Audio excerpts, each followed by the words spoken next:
우리가 가족이라는 주제로 말씀을 나누어 가고 있습니다. 우리가 믿음 안에서 가족이 된다는 것이야말로 진정한 우리가 혈연의 가족을 넘어서는 이 땅에 하나님 나라가 이루어지는 놀라운 하나님의 선물이에요. 사도 바울이 그런 은혜와 축복을 경험하게 됩니다. 우리가 사도행전 이후에 그의 서신서를 읽어가면은 그는 영적인 삶, 신앙의 여정 가운데 잊지 못할 믿음의 사람들을 만나게 됩니다. 만약에 그가 바나바를 만나지 않았다면 어떻게 목회자로 세워질 수 있었겠습니까?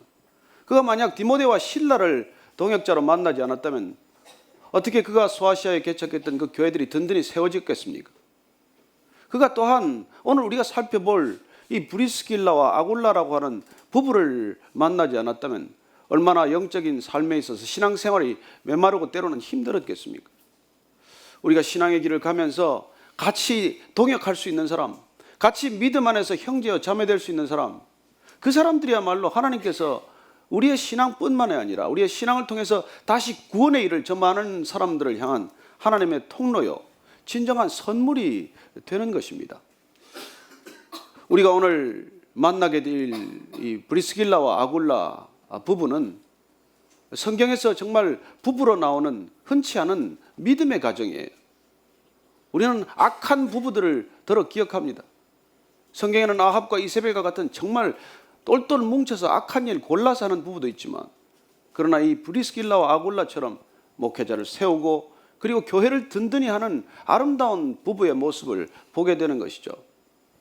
브리스길라 또는 브리스가라는 같은 이름으로 우리는 성경에서 발견할 수가 있습니다.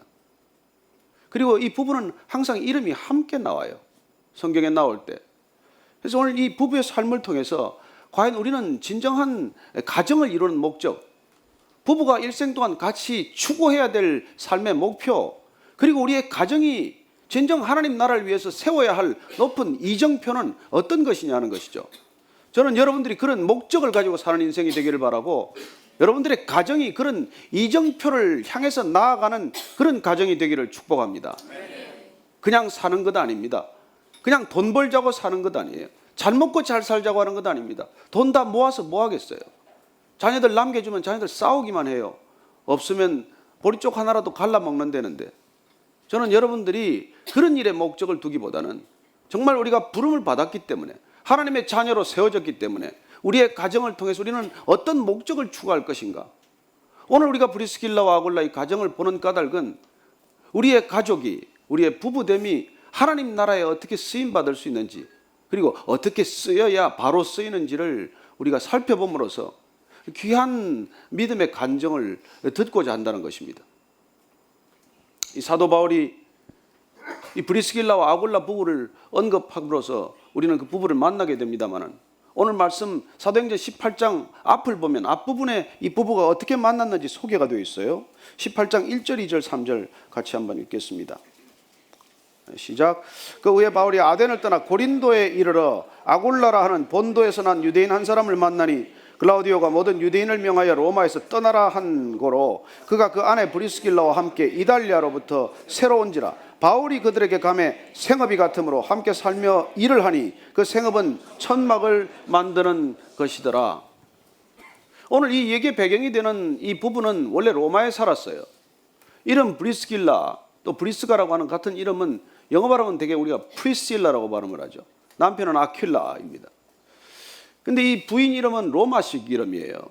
그러니까 아마 로마의 시민권을 가진 로마 태생이었을 것입니다. 남편은 흑해 연안에 있는 본도 출신의 유대인이에요. 어쩌면 로마에서 만나서 결혼했겠죠. 그러나 문제는 이 상황이, 이 부부가 예수님을 믿게 되었는데 클라우디우스 황제 때 유대인들 간의 다툼이 시작이 됐습니다. 예수를 주로 고백하는 신앙인들과 그리고 유대교, 전통 유대교에 붙들려 있는 사람들과 큰 갈등과 다툼이 일어나게 되었어요. 그래서 클라우디우스 황제는 이들 둘 다 내쫓아버린 것입니다. 그렇게 싸우니 누구 얘기에 편을 들어줄 것이 아니라 유대인들은 모두 로마를 떠나라. 그래서 로마를 축출하는 명령을 내렸어요. 그래서 이 부부가 간 곳이 고린도입니다. 바울은 아테네를 거쳐서 고린도로 가게 됩니다. 바울은 아테네에서 그야말로 많은 지혜자들, 철학자들, 궤변가들과 논쟁을 벌였고 때로는 주님을 증거했지만 큰 열매가 없었어요. 어쩌면 지친 몸과 마음으로 고린도에 왔겠죠. 당시 고린도는 큰 도시예요. 지금으로 치면 메트로폴리탄이죠. 인구가 당시 벌써 65만 명이에요. 그중에 40만 명은 노예들이었습니다. 근데 이 도시는 부유했고 상업도시고 무역의 중심지였기 때문에 엄청난 그렇게 음란한 도시였어요. 부유한 도시이기도 했지만 그 당시에 정말 우리로 지금으로서는 상상하기 어려운 규모의 그런 성전들, 신전들이 참 있었어요. 그중에 아프로디테 신전 같은 것은 여신 아프로디테를 섬겼지만은 거기 성창이라고 부르는 그런 매춘부가 1000명 이상 있었던 곳입니다. 아폴로 신전에는 미소년, 아름다운 소년들을 두었어요. 그래서 성적인 욕구를 해소하고자 하는 여성들이 오고 동성애자들이 와서 그곳을 더럽혔던 그런 땅입니다. 그러면 왜 아테네를 떠나서 그는 고린도로 또 갔습니까? 어쩌면 바울은 여러분 가장 하나님을 전하기 어려운 곳이야말로 가장 하나님이 필요한 곳이에요. 우리가 가장 추하다고 말하는 곳, 피하고 싶은 곳, 더러운 곳이 어쩌면 그곳에 가장 복음이 전해져야 할 곳이기 때문입니다. 그는 한적한 곳으로 가지 않았습니다. 그는 사람들이 많은 곳, 그리고 부패한 곳, 타락한 곳, 음란한 곳, 그런 곳에 하나님이 전해져야 한다는 것이죠. 저는 여러분들이 정말 깨끗한 곳, 맑은 곳만 골라서 다니지 않게 되기를 바랍니다. 때로는 친구를 만나되 예수님께서는 죄인들의 친구였고 세리와 창녀들의 친구였고 그들과 식탁을 거절하지 않았고 그래서 바리새인들로부터는 너희들 선생은 왜 저런 자들과 널 어울리느냐 그런 얘기를 들었던 분 아닙니까? 정말 저도 목회를 하면서 정말 부끄러운 일들은 그런 거예요. 점점 그런 사람들 찾아가기도 어렵고 만나기도 어려워요. 자꾸 찾아오는 사람 중심으로 만나게 되고 가까이 있는 사람들과 식사하게 되고 그러다 보면 하루 세 끼를 교육자들과 함께 식사하는 때가 있어요. 떨치고 나가야 할 터인데 만나야 할 사람을 찾아가야 할 터인데 우리는 자꾸 그런 안전한 지대에서 안전한 신앙생활에 젖어들게 되는 것이죠. 오늘 이 바울이 로마에서 왔다는 이 부부를 먼저 찾아가게 됩니다. 왜 찾아갔을까요? 로마에 대한 관심이에요. 그는 언젠가 로마를 반드시 방문하고자 꿈꾸었던 사람이에요. 그곳에 이미 교회가 세워졌다는 얘기를 들었습니다. 이 부부는 바울이 전도한 사람들이 아니에요. 이미 로마에서 신앙을 가지고 왔던 사람들입니다. 그러나 이 사람들을 날마다 만나면서 함께 신앙에 관한 얘기를 나누지 않았겠습니까? 어떻게 보면 이 사람들은 업이 같았기 때문에 만났어요. 양쪽 다 천막을 제조하는 업자들입니다. 유대인들의 교육 보면 재미있어요. 지식 교육을 하지만 그러나 평생도록 어디를 가더라도 어떤 상황에 처하더라도 직업을 가지고 먹고 살 수 있도록 반드시 실기교육, 직업교육을 했어요. 그러니 바울도 그렇게 훌륭한 가말리알 문화에서 정말 성경을 배우고 했지만 장막 만드는 기술을 놓지 않았던 것이죠. 어쩌면 사도 바울이 그런 장막 제조업 그런 기술이 있었기 때문에 어디를 떠나는 것이 그토록 쉬웠을 거예요. 가면 또 생계가 해결되니까. 늘 천막 제조업자들에게는 풍성한 수요가 있었어요. 가장 큰 고객은 물론 로마 군대입니다. 군대는 늘 병영 때문에 천막이 필요하지 않습니까? 그리고 이 천막을 만드는 제조업자들은 특별히 또 가죽을 다루었기 때문에 여러 가지 가죽 제품들도 다루었어요. 그러니 비록 그 일은 힘들었지만 생계를 해결하는 것은 힘들지 않았어요.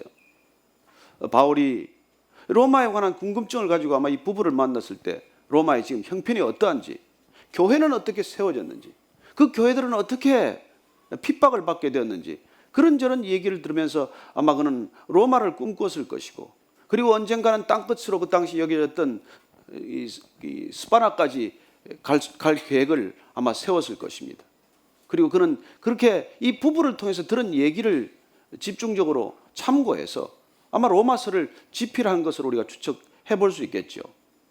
어쨌든 이 부부는 바울을 만남으로 해서 정말 신앙이 한 단계 업그레이드 되었을 것이고 바울 또한 이 고린도에 와서 누구라고 이렇게 꼭 교제할 사람이 마땅치 않은 터에 정말 이 사람과 함께 디모데와 실라가 올 때까지 충분히 휴식하고 때로는 그야말로 위로를 받고 격려를 받았던 것으로 보이는 사람들이에요.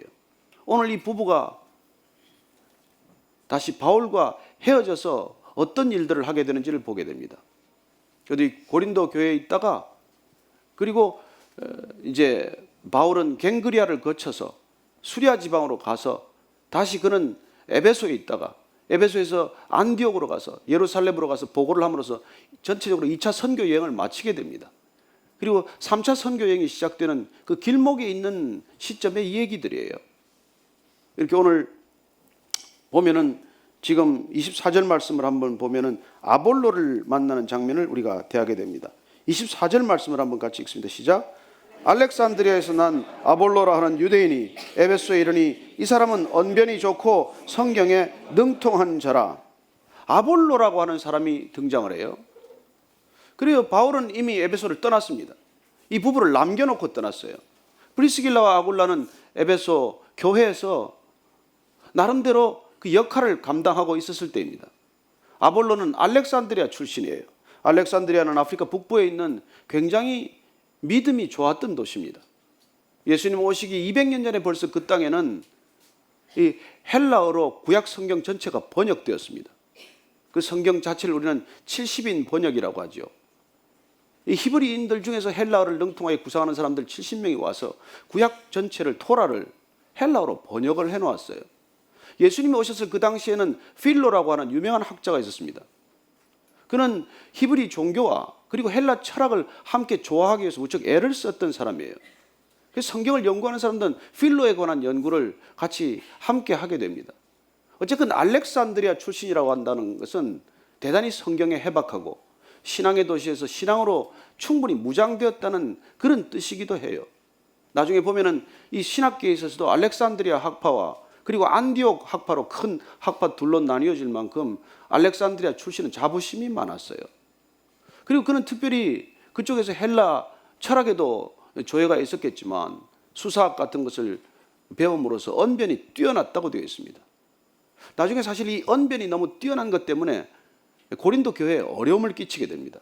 바울이 상대적으로 어눌한 편이고 그리고 이 아볼로는 언변이 너무 능했기 때문에 나중에 교회가 바울파, 아볼로파 이런 파로 갈라지게 되는 원인이 되기도 해요. 사도 바울이 얼마나 지혜롭게 그 문제를 해결하는지 모릅니다. 바울은 심었지만은 그러나 아볼로는 물을 주었고 그리고 누가 물을 주고 누가 심을 건 자라게 하시는 분은 오직 하나님이시다. 여러분 기억하시기 바랍니다. 사람이 성장하고 성숙하는 건 사람의 능력이 아니에요. 하나님께서 하십니다. 교회에서 무슨 훈련받고 양육받는다고 잘하는 게 아니에요. 하나님이 하시는 일이에요. 사람들은 잠시 씨를 뿌리고 물을 주고 잡초를 솎아주고 할 수 있을지 모르겠지만 그러나 궁극적으로 자라게 하시는 분은 하나님이다. 그게 분명해야 여러분 교회에서 갈등이 없어요. 저 사람은 왜 저 일을 맡기고 나는 내 이 일을 시키나? 저 사람은 왜 가르치는 사역을 하고 나는 주차 봉사하라고 그러나? 이런 갈등이 없어야 돼요. 여러분. 그냥 은혜 없으면 그만두고 되고 은혜 받으면 은혜 받는 대로 하면 되는 거예요. 쓰레기 떨어지면 쓰레기 주면 되고 화장실에 누가 물을 흘려서 물 닦으면 돼요. 안내팀 어디 있어? 봉사팀 없냐? 여기는 섬김팀도 없어? 왜 화장실이 이렇게 지저분해? 당신들이 지저분하게 쓴 것 때문이요. 그러니 내 눈에 그게 보이면 치우면 되는 거지. 여러분 그거 하나 안 되면 무슨 교회예요? 교회는. 주차 질서 하나 안 지켜지면 무슨 교회예요? 교회는. 여러분 하나님이 모든 것 하신다라고 생각하면 사람 쳐다볼 것도 없고 내가 보게 하셨으면 보게 한 그 일이 이유가 있는 것이에요. 내 눈에 띈 이유가 있지 않겠어요? 그러면 그 일 내가 조용히 섬기면 돼요. 그래야 교회가 잠잠하죠. 여기가 뭔데 무슨 누가 월급 주고 일하는 데입니까? 누구는 무슨 일을 해야 되고 누구는 무슨 일을 해야 되고 왜 조직과 제도가 필요해요? 여러분 가정이나 교회는 같은 원리예요. 아내가 아프면 남자가 설거지하는 것이고 부모가 돈 못 벌면 자녀가 돈 벌면 돼요. 가족이란 사역 구조가 아니에요. 삶을 나누고 사랑을 나누고 말씀 안에서 든든히 세워져 갈 뿐이지. 그래서 가정도 교회고 교회도 가정이에요. 저는 여러분들이 그런 원리를 놓치지 않게 되기를 바랍니다. 사도 바울이 떠났어요. 아볼로가 무슨 그렇게 시원해 보였겠습니까? 문제는 브리스길라와 아굴라는 벌써 이 사도 바울에게 복음의 핵심을 들었기 때문에 아볼로 설교를 통해서 무엇이 문제라는 것이 단번에 파악이 됐어요. 문제가 있어요. 이 아볼로가 언변도 능하고 모든 것을 잘 가르치는 것 같은데 무슨 문제가 있는지 25절 말씀 보십시다. 시작. 그가 일찍이 주의 도를 배워 열심으로 예수에 관한 것을 자세히 말하며 가르치나 요한의 세례만 알더림이라. 그가 주의 도를 배워 열심으로 가르쳐요. 여기 열심이라고 하는 건 여러분 영어 단어의 enthusiasm이에요. 이 단어는 헬라어 enthusiasmos라는 그런 단어에서 나왔는데 en과 theos라는 단어의 결합이에요. in God이에요. in God. 하나님 안에 있는 게 열심이에요. 여러분들 열심입니까? 진정한 열심은 하나님 안에 있어야 돼요. 그냥 단순한 열정이 아니에요. 하나님 안에 있어야 진정한 열심이에요. 그 열심이 있어야 지치지 않습니다. 하나님의 불이 있어야 꺼지지 않아요. 인간은 하다가 지칩니다. 하다가 실증내요. 하다가 지겹습니다. 그러나 하나님의 일은 그렇지 않아요. 할수록 기쁘고 매일같이 반복되는 것 같은데 여러분 따분하지 않아요. 오늘 이 열심히 어쨌건 있었던 건 사실이지만 예수에 관한 것도 가르치고 예수에 관해서 설명하고 예수에 대해서 모든 걸 얘기하는데 불구하고 이 브리스길라와 아굴라가 볼 때는 이 사람이 문제가 있어요. 뭐냐면 요한의 세례만 알고 있다는 것입니다. 그러면 무슨 세례를 모른다는 뜻이에요? 예수님의 세례, 성령 세례를 모르고 있다는 거예요. 그러면 반쪽이죠. 여러분 십자가만 알면 반쪽이에요. 부활이 알아야죠. 물세례는 반쪽이에요. 성령 세례 받으셔야죠. 그러나 우리가 이 성령 세례를 받지 않으면 교회를 다니고 열심을 다하고 주일 봉사하고 모든 걸 다 하는데도 기쁨이 없어요. 그냥 주일만 되면 꼭 빚쟁이 돌아오는 것 같아요. 오늘 또 가야 되나? 오늘 몇 부 예배 가야 되나? 하면 거기는 의자가 왜 좁은데 왜 사람들은 몰려와서 아무것도 기쁨이 없어요. 그냥 의무감에서 하는 것이죠. 성경 공부하라면 성경 공부하고 구역 모임 하라면 구역 모임하고 하라는 건 다 하는데 무슨 기쁨이 있어요? 그러니 또한 무슨 변화가 있어요? 무슨 열정이 있어요? 그렇게 될 수 있다는 것입니다. 우리가 예수에 관해서 알고 예수에 대해서 아는 건 중요하지 않아요. 그것도 알아야죠. 그러나 예수님이 내 안에 있는 게 중요한 것이죠.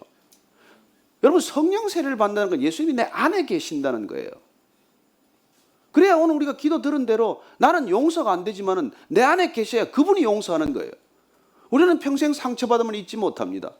배신당하고 서운한 일을 당하면 그 기억에서 지워지지 않아요. 그러나 우리가 용서할 수 있는 것, 과거를 돌아보지 않고 표대가 되신 주님을 따라갈 수 있는 건 내 안에 그분이 계시기 때문에 우리는 과거에 묶이지 않고 오히려 미래로부터 현재를 바라보면서 과감히 달려가기 시작을 하는 것이죠. 그게 믿음의 길이에요. 믿음은 새로운 길입니다. 그래서 진정한 믿음은 성령 세례가 이루어져야 되는 것이죠. 저는 여러분 모두가 성령 세례 받기를 원합니다. 여러분 성령 세례 받기 전에 제자들 한번 보십시다. 3년간 예수님 따라다녔어요. 예수님 곁에서 먹고 자고 했습니다. 제자들만큼 헌신적인 사람들이 어디 있어요? 나를 따르라고 했더니 다 버려두고 쫓았던 사람들이에요. 그럼에도 불구하고 예수님께서 지금 예루살렘에 올라가서 십자가를 지러 간다는데 야고보 요한 이 제자는 어머니 세베대 미세스 세베대를 앞세워서 예루살렘 들어가면 좀 높은 자리 주십시오. 주님 혁명하면 제가 좌의정 우의정 하게 해주십시오. 이런 로비했던 자녀들 아닙니까? 그들은 큰 소리는 베드로는 뻥뻥 얼마나 쳤어요. 주님 죽음의 길 가면 저도 끝까지 따라갈 겁니다. 어디를 따라가요? 예수님께서 겟세마네 동산에서 너희들 지금 좀 기도 좀 해라. 내가 심히 괴로워 죽게 생겼다. 베드로와 야고보 요한 조금 가까운 데 두고 밤새 기도 좀 하라고 그랬더니 10분도 기도 못하고 밤새 졸다가 잠에 빠집니다. 그랬던 제자들이에요. 부활해도 의심하는 제자들이 있었다고 기록하고 있습니다. 부활한 예수님을 보고도 그렇게 변화가 없었어요. 그래서 예수님께서 말씀하십니다. 성천할 때 너희들 예루살렘을 떠나지 말고 기다려라. 여러분 하나님의 일 하려면 기다려야 돼요. 기다려라는 것입니다. 그렇게 마구 하나님의 일이라고 하는 게 아니에요. 무슨 일을 해도 사람의 일이지 하나님의 일이 되질 않아요. 기다려라. 언제까지? 마가의 다락방에 성령이 임할 때까지 기다려라. 그래서 12제자들은 120여 명 되어서 함께 그렇게 기도했습니다. 전심으로 기도했어요. 그때 마가의 다락방에 불의 해같이 갈라진 성령이 임하게 됩니다. 바람처럼 불처럼 임한 성령이 임했을 때 그들은 그냥 아침에 새벽에 뛰쳐나갔어요. 저는 여러분들이 그냥 설교 듣다가 뛰쳐나가는 사람이 있게 되기를 바랍니다. 그랬더니 예루살렘 주민들이 깜짝 놀랐습니다. 저 사람들이 아침부터 술에 취했나? 왜 저러나? 왜 저러고 뛰쳐다니나? 그래요. 성령 세례를 받은 그들은 더 이상 거기 안에 머물러 있지 못했어요. 그리고 그들은 입을 잠잠히 다물 수가 없었던 것이죠. 그래서 예수님께서 말씀하신 대로 너희가 권능이 임하면, 성령이 오면 너희가 드디어 예루살렘과 온 유대와 사마리아와 땅끝까지 이르러 내 증인이 될 것이다. 그 증인의 삶이 시작이 된 것이죠. 그래서 오늘 이 브리스길라와 아굴라 부부가 이 아볼로를 보니까 답답한 거예요. 설교가 답답하고 열심히는 하는데 뭐 터지질 않아. 자, 이럴 때 이제 이 목회자보다도 더 성숙한 성도들의 태도는 어떻게 해야 되냐는 것이죠. 브리스길라와 아굴라, 여러분들의 입장이 되면 어떻게 됐습니까? 첫째, 대놓고 비판한다. 우리 목사님 안 돼, 틀렸다. 결정적인 게 빠져서 안 돼, 안 돼. 두 번째, 대놓고 대들지는 않지만 조용히 수군댄다. 이 성도 저 성도 찾아다니면서 아이고 이 교회는 말이야 바울만 못해. 아무래도 바울에 될 수는 있겠어. 이제 그러고 다닌다. 그러다 교회 쪼개져요. 세 번째, 조용히 떠난다. 네 번째가 있어요. 죽을 힘을 다해 참는다. 다섯 번째, 죽을 힘을 다해 기도한다. 그래요. 어떻게 보면 이 브리스길라와 아굴라 부부는 그 어떤 선택도 하지 않았어요. 통상적으로 우리가 할 수 있는 것, 교회 다니면서 우리가 흔히 겪게 되는 어려움에 봉착했을 때 하는 선택을 하지 않고 그들은 아볼로를 집으로 초대하게 됩니다. 놀랍죠? 26절 말씀입니다. 시작. 그가 회당에서 담대히 말하기 시작하거늘 브리스길라와 아굴라가 듣고 데려다가 하나님의 도를 더 정확하게 풀어 이르더라. 그들이 집으로 아볼로를 초대했어요. 그냥 사귀자고 초대한 게 아닙니다. 그냥 좀 담임 목사 불편하니까 좀 껄끄러우니까 편하게 지내보자고 교제를 위해서 부른 게 아니에요. 해줄 얘기가 있기 때문에 지금 교제 자리를 만든 것이죠. 반드시 해야 될 얘기가 있기 때문에 그런 자리를 만드는 것은 대단히 중요한 일이에요. 이 부부는 아볼로를 집으로 초대해서 예수 그리스도의 십자가의 도의 마지막 끝까지를 자세히 풀어서 설명해 주었더라는 것이에요. 저는 이 말씀을 묵상하면 가슴이 뜁니다. 이게 교회예요. 이게 교회. 비판하는 것도 아니요, 수군대는 것도 아니요. 여러분, 성도가 교회 목사보다 나을 수 있죠. 나으면 어떤데?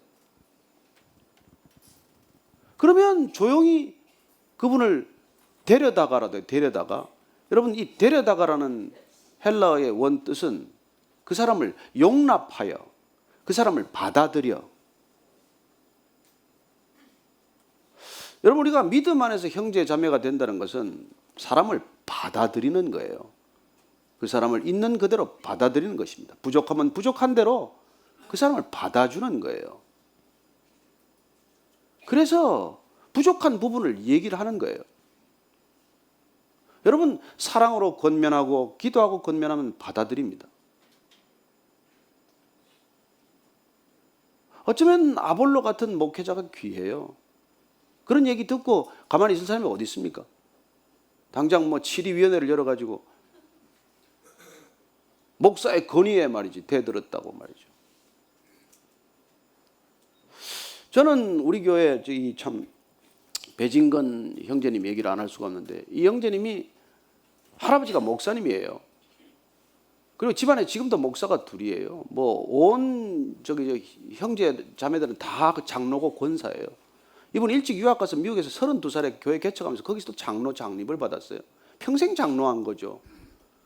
그리고 또 뉴저지에 있을 때는 또 교회 또 이렇게 건축위원장을 맡아서 교회도 세웠던 분이에요. 뒤늦게 귀국을 해서 여기 베이직 교회를 찾아와서 본인 장로라고 부르지 말라. 성도들이 장로라고 부르면 형제라고 불러달라. 이 교회는 뭐 형제 자매된 것으로 충분한 교회인데 왜 나를 장로라고 부르냐. 형제로 불러달라. 그런 분이에요. 그분이 제가 지난 얼마 전에 그 예수님 요한복음에서 예수님의 자기 선언, 예수란 누구신가를 제목으로 8번 시리즈 설교할 때예요. 그게 예수님께서 그 헬라어로는 에고 에이미, 영어로는 I am, 예수님의 하나님 되심을 스스로 선포하신 그걸 주제로 설교를 하는데 한 번은 설교 마치고는 이분이 저 밑에 우리 카페에서 잠시 앉았는데 뭘 이렇게 잔뜩 카피를 해오셨어요. 그리고는 제가 설교 도중에 이 에고 에임이라는 게 몇 번 나온다라고 얘기를 드렸더니 그거보다 한 번 더 있다고 찾아와가지고 그걸 전부 다 이제 내놓는 거예요. 제가 창피하고 화가 났겠습니까? 아니에요. 전 너무 감사하고 사랑스럽고 존경하게 됐어요. 그분은 아침마다 제가 아침 설교를 하면은 그 설교를 다 받아 적어가지고 출근하기 전에 그걸 다 풀어서 쓰고 그 풀어서 쓸 때 히브리어가 필요하면 히브리어 사전을 찾고 헬라어 필요하면 헬라 사전을 찾아서 넣고 그리고 제가 새벽 5시마다 올리는 그 페이스북에 12줄 묵상에 내용이 겹치지 않으면 그 내용을 또 짜집게 해가지고 그래서 본인이 설교 원고를 하나 만들어서 매일 우리 카톡방에 올리는 거예요. 그리고 집안에 목사들이 있고 하니까 친한 목사들한테 다 그걸 보내가지고 언젠가는 한번 목사님 만났는데 당신 설교를 뭐 매일 읽고 있다는 거예요. 왜 설교를 듣든지 보든지 하지 읽냐고 그랬더니 그 배모라고 하는 분이 매일 보내줘서 그걸 읽고 있다는 거예요. 저는 여러분 그게 사랑의 정말 섬김이라고 믿습니다.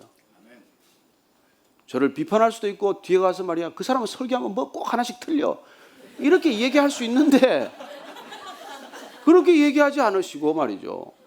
저한테 얘기해 주시는 거예요. 정말 참 놀랍죠. 정말 저는 우리 그 배진건 우리 형제 그 다음에 김수정 자매 그 부부가 마치 브리스길라와 아굴라 부부 같다고 믿는 사람이에요. 교회가 그렇게 될 때 여러분 교회가 시끄러울 일이 뭐가 있습니까? 교회야말로 정말 진정한 믿음의 형제요 자매들이 모여서 말씀 위에서 든든히 세워지지 않겠습니까? 그리고 목사가 무슨 설교를 하든 그냥 액면 그대로 받아들이는 것이 아니라 베레아 성도들처럼 그 말이 성경에 맞나 맞지 않나 확인해보고 찾아보고 그리고 기꺼이 그걸 나누는 것 그것이야말로 진정한 사랑이죠. 그건 관심이 없으면 못합니다. 배려가 없으면 못해요. 진짜 사랑하지 않으면 못합니다. 그리고 그 사랑으로 관찰하고 그 사랑으로 면밀히 자세히 들여다보는 것이죠. 여러분 관심이 있어야 열정이 있어야 그것도 들여다보지 않겠습니까? 제가 80년 뭐 사북 사태 무슨 광주 이 현장을 그냥 기자로서 그냥 훑고 다니다가 그 80년 12월 말에 이제 남빙양을 가게 됐어요. 남빙양을 가는데 그 인도네시아 순다 해협이라는 데를 거쳐서 대권항해라고 직선으로 그냥 남극 대륙으로 내려가는 겁니다. 근데 내려가는데 뭐 그냥 망망대해죠. 인도양에 뭐가 있겠어요. 항로가 아니기 때문에 배 한 척을 볼 일이 없습니다. 그리고 그 바다에 뭐 정말 뭐 하나 기항지가 있는 것도 아니고 섬 하나 없어요. 그러니 날마다 그걸 보면 똑같은 것이죠. 바다는 바다고 뭐 그렇죠. 근데 제가 며칠씩 그렇게 세심히 관찰해 보니까 바다도 한 번도 같은 날이 없고 그리고 배를 따라오는 갈매기도 하루도 같은 모양으로 날지 않아요. 여러분 바람이 부는가에 따라서 파도가 어떻게 이는지 바다는 다른 모습입니다. 구름이 어떤가에 따라서 바다는 전혀 다른 색깔이에요. 그래서 날마다 그 바다를 보고 음미하고 있는데 우리 카메라 기자들은 멀미가 하도 심해가지고 조금만 파도 치면 그냥 일어나지도 못하고 찍을 게 없다는 거예요. 매일 똑같다는 거예요. 여러분 똑같게 보면 똑같은 것이고 여러분들이 관심을 가지고 보면 그건 전혀 달라 보이게 돼 있어요.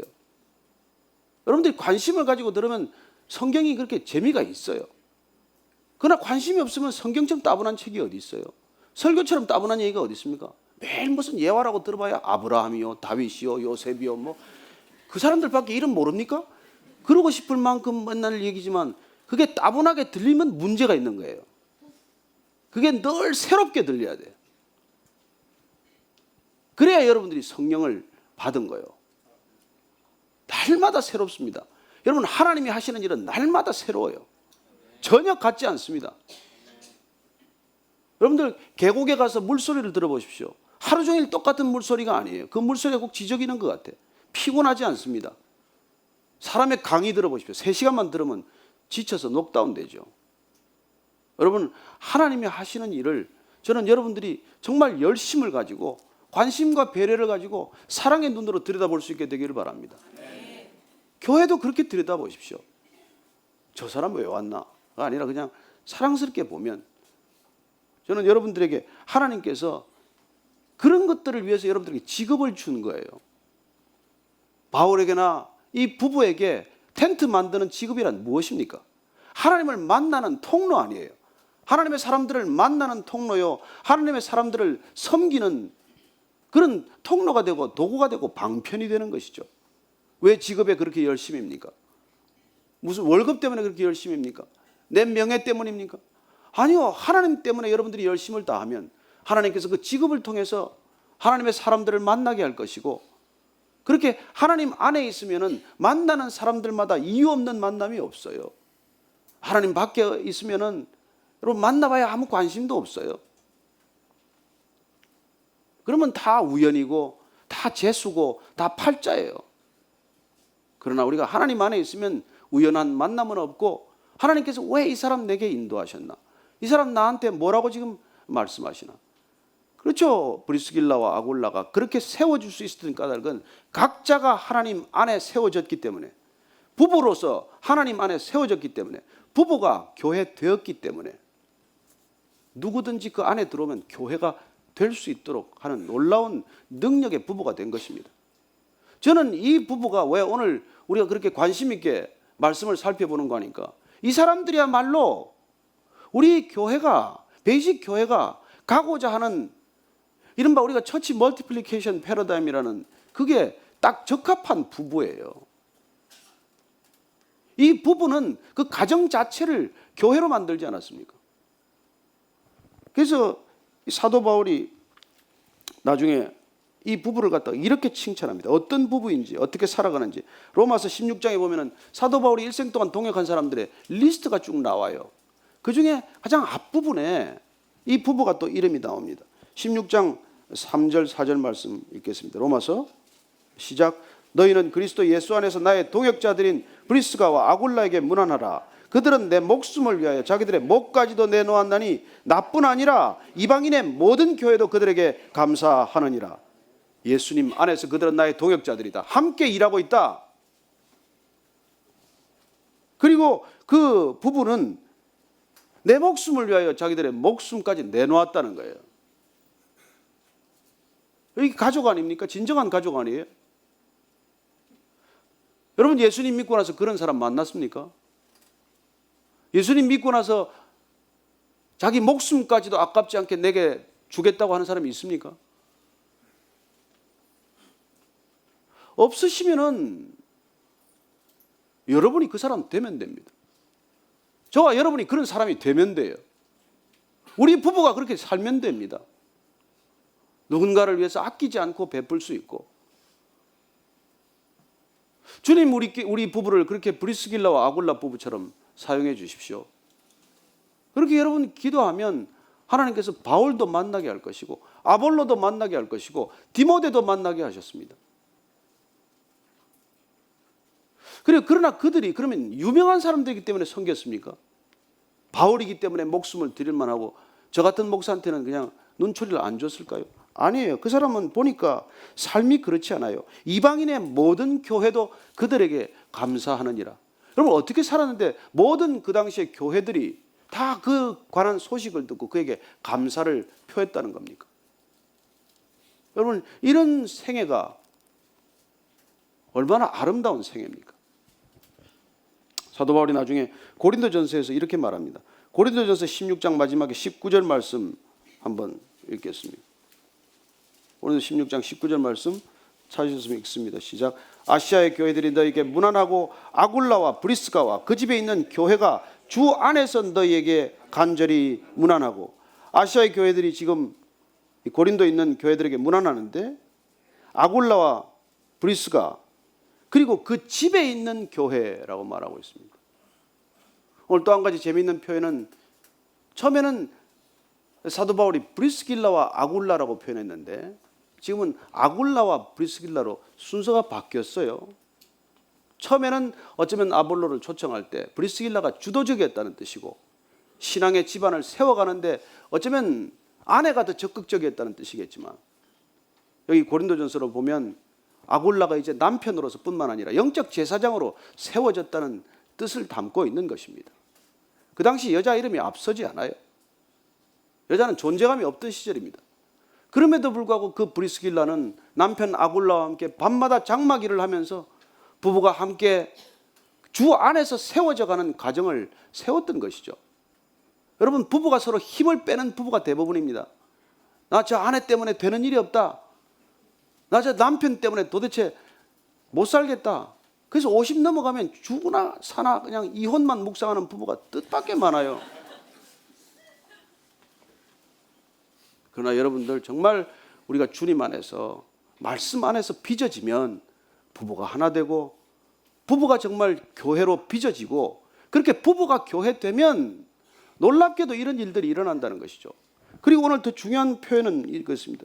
아굴라와 브리스가와 그 집에 있는 교회. 여러분, 브리스가와 아굴라의 집이 교회라는 뜻이 아니에요. 집은 건물이 아니잖아요. 브리스길라와 아굴라 집에 있는 교회. 그렇다면 이 부부를 통해서 이미 교회가 탄생되었다는 뜻이고 이 집이 벌써 성도들의 거점이 되었고 그 집안에 있는 성도들을 섬기는 리더가 되었다는 뜻이에요. 여러분, 부부가 이렇게 교회 됨을 통해서 교회를 섬기는 자들이 되고 교회를 리더하는 리더십으로 세워졌다는 것. 이게 여러분 오늘 우리가 이 시대에 가정이 가야 할 목적지이고 부부가 열심을 다해서 살아야 하는 그런 의미요 가치 아니겠습니까? 무엇 때문에 열심히 삽니까? 무엇 때문에 부부가 남은 세계를 함께 살아야 합니까? 정도 없고 사랑도 없고 관심도 없다면 왜 살아야 합니까? 그래서 서로 정말 다투고 서로 그냥 시비하고 그냥 꼬투리 잡고 무슨 일만 있으면 서로 힘을 빼는 가정이 아니라 정말 말씀 안에서 날마다 지어지고 함께 말씀 묵상을 나눌 수 있고 그리고 함께 하나님에 대한 사랑을 서로 고백할 수 있고 그렇게 부부가 교회되고 안타깝게도 이 자녀들 얘기가 없지만 온 가족이 그리스도 안에서 교회됨으로 빚어질 수만 있다면 저는 이 시대 하나님께서 진정한 새로운 교회상을 우리에게 보여주실 거라고 믿습니다. 저는 이 교회가 그렇게 수많은 믿음의 가정들 그리고 교회된 그 믿음의 가정들을 통해서 이 땅에 이 마지막 시대에 교회들이 주저앉고 교회들이 무너지고 교회들이 비난받고 어쩌면 제도권 교회가 이 땅에서 점점 사라질지라도 진정한 하나님의 교회가 탄생할 수 있는 오히려 절호의 기회라고 믿는 사람이에요. 우리가 교회 될 수 있다면 여러분 교회에서 들리는 소식을 슬퍼할 일만은 아닙니다. 어쩌면 우리가 진정으로 교회 되어야 할 절호의 기회, 호기를 맞은 것이죠. 여러분 기회는 두 가지가 있습니다. 순탄한 기회가 있고 위태로운 기회가 있어요. 늘 큰 기회는 위태로운 기회입니다. 위기야말로 기회예요. 오늘날 기독교는 위기라고 말합니다.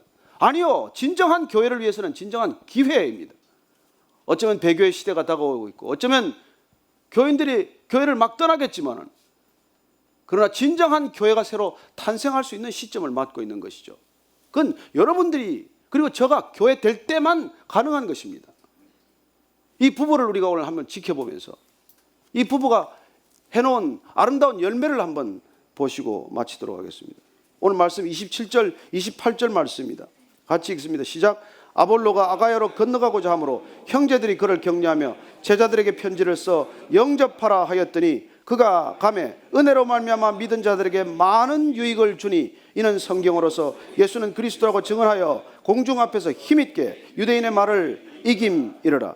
아볼로가 드디어 에베소에 있다가 고린도로 가겠다고 해서 형제들이 기쁘게 떠나보냅니다. 쫓겨간 게 아니에요. 그렇게 불만족스러운 사람들이 성도가 내쫓은 게 아닙니다. 그렇게 갈 때 형제들이 따뜻하게 보냈어요. 그렇게 가서 그는 믿은 자들에게 이미 믿고 있는 사람들에게 많은 유익을 주었다고 되어 있습니다. 이 많은 유익을 주었다는 말의 뜻은 그는 많은 생각을 하게 했다는 것입니다. 그런 깊은 생각을 하게 했다는 뜻이에요.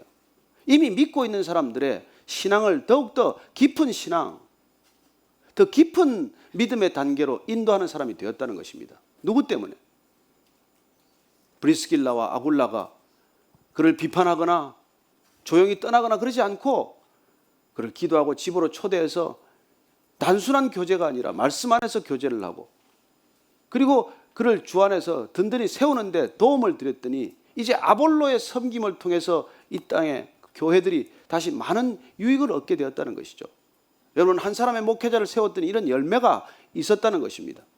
성경은 브리스길라와 아굴라가 많은 일을 했다고 기록하고 있지 않습니다.